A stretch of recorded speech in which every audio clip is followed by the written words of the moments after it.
શું કરો મુસળ કાકા?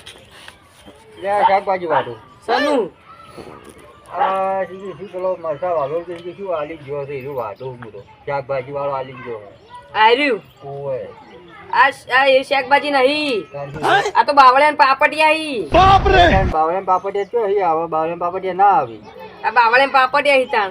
તમારા ઓનર 50 રૂપિયા લઈ ગયો તારી. એટલે હું યાર આ બાવળિયા પાપડિયા હી નહીં શાકો કે શાકભાજી. એટલે આ ડોલણિયા છે, મને કે ડોલણિયા છે કે તમે વાઢો ને માંથી દોણાય ને કજી વાઢો બતાવું દોણાય. અચ્છા આ જો એ આ ભર્યા દોણાય. તમારે આવી શાકો જોતી હતી તો આ તમારા બાવળિયા ઉપર એ જ છે કોઈ. ઓરે મારું બધું વાને ને એને કોઈ ફરક નહીં હે. હું તમને ફોલાઈને આ પાપડિયા આપી ગયું મારા ફાંડી 50 રૂપિયા લઈ જતા વાના તો તાણ તો મારો આ વાઢ્યું એનું શું કરું? નાઈ દો ચોખ્ખું ગમનું તો 50 રૂપિયા લેજો કોણ હાલ છે?